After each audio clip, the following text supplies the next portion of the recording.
Is the company you work for healthy and have a great future ahead, or it's rotten from inside and it's about to collapse? This is a question people ask themselves on a regular basis, but how to know if a company has a future and what this future is? How executives and managers decide on a daily basis which direction to take? I'm Biljana Georgieva and this is episode 9 of the series The Future Of. Today's episode is about how we take decisions about the future, what trends to expect in 2020, and how they will impact the company's growth and prosperity. I'm a business transformation expert. In 2001, I sold my first company for accounting and lawyer services and started working with corporates. Since then, corporates call me when they need a specific governance, when they're going through a big transformation of the whole business, when they're changing technologies and business processes, which requires project and change management skills, or because they want to know the digital marketing and sales trends of the market. To be able to do my job, I created a simple 4P system, which I'm going to share with you today. The first P stands for people.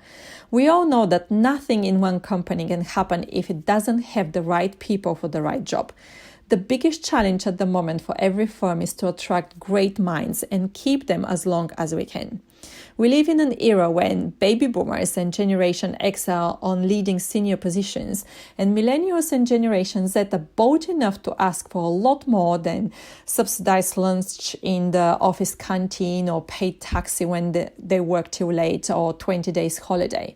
These generations have different vision about what normal means in the work environment, and that includes 24/7 gyms, sport classes, mini football tables in the menu at the office, meditation rooms, flexible working hours, sabbaticals after 2 years being in the company, and flat organizational structures instead of hierarchies, and so many other perks. This as well as distributed workforce, meaning working from home or any location in the world, have been a trend last and this year, and it will grow even more in 2020. The sooner corporates change their mentality and embed such perks in the office and in the employment contracts, the better. There is a battle going on at the moment between startups and corporates. Who will attract greater minds? The second trend, which keeps growing in 2020, is providing mentors and coaches by the company, either internal or external people. I see more firms now asking managers and executives to have 4 or 5 mentees in the office and coach them regularly, meaning every 2 weeks to meet them and keep coaching them.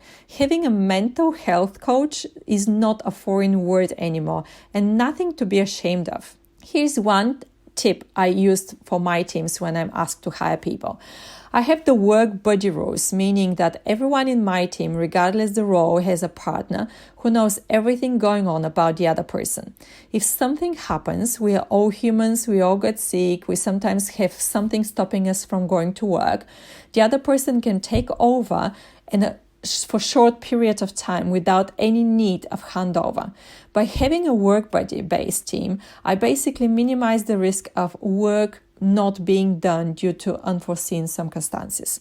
Above all that is the trend to unite people and encourage them to collaborate and partner, to create the community in the office rather than creating teams of people who just work together.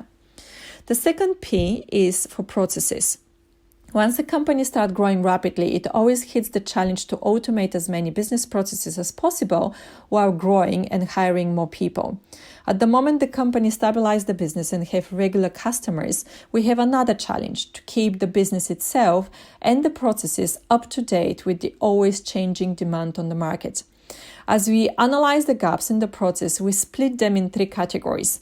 Gaps because there is a lack of knowledge, gaps because there is no technology or failing technology, and gaps because there are processes which are so outdated that the people prefer to do everything manually instead of following processes and procedures written once upon a time. The third P in the 4P system stands for Peripherals, which includes all innovations and technologies used in one company.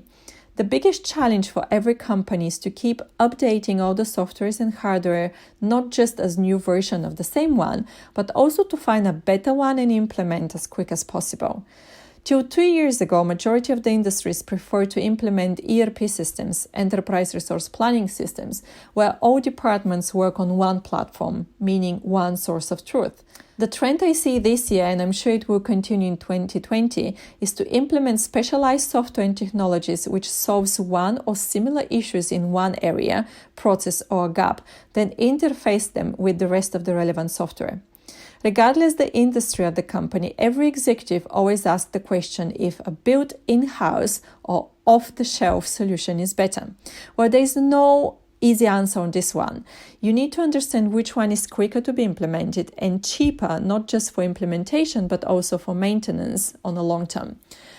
Another trend which I see coming for end of 2020, beginning of 2021 is collaboration and partnership when we're talking about finding the right solution. Companies will soon realize that as much as they are competitors on the market, they should also collaborate to find tech solutions. Here's an example.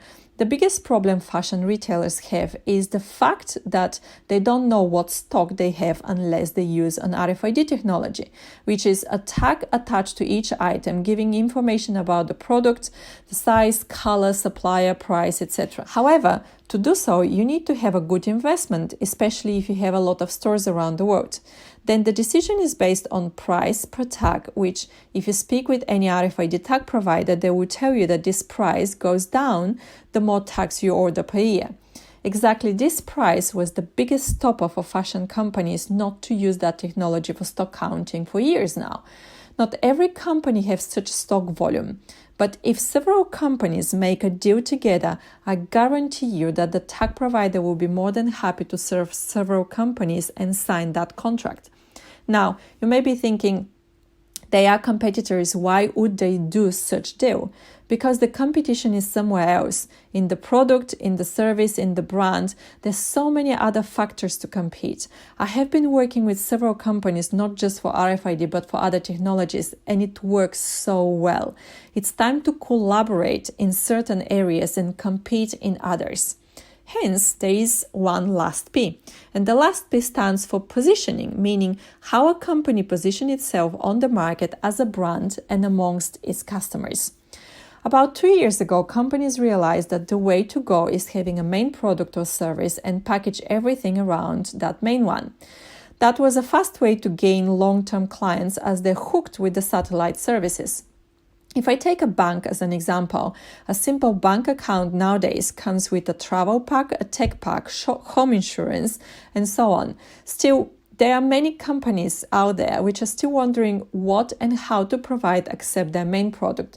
So that trend will continue in the next year as well. Another side of positioning is the digital marketing tools used for branding and sales in stores and online. Almost every industry started a new trend this year. The food industries flooded the market with words like organic, grass-fed, gluten-free, no added sugar, etc. So that's the demand. The new trend this year for all the retailers, especially fashion and technology, was to turn each store into a showroom. Take Puma as an example, which put 5 gadgets when they opened a new store in New York City at the end of August. They put iMirror, Chinatown market technology. They put Formula One racing stimulator, another stimulator to test Puma football boots, and an NBA game. So if you look in London, at Oxford Street in London, the Microsoft opened doors and put a McLaren Formula One car so anyone can sit and experience Malpensa Formula One track. In 2020, this trend will get its peak, turning stores into showrooms, using them for marketing purposes, brand awareness, customer data collection, where the e-com platforms will be the place to sell. Speaking of customer data collection, the other trend for 2020 is profiling customers and tracking their journey on social media and bank applications. Playing around artificial intelligence technology for this profiling in digital marketing is still too big field with not many specialists in it. I can see a possible collaboration and partnership for those corporates which executives dare to partner. If you're planning your 2020 budget right now, look at the new trends and decide where to focus. Remember to focus on one priority at a time and also to make your plan for 3 to 6 months maximum. The market changes so fast that if you keep doing annual planning and budgeting, you're absolutely wasting your time, as in 6 months the picture will be completely different and you need to start your budgeting and planning again from beginning.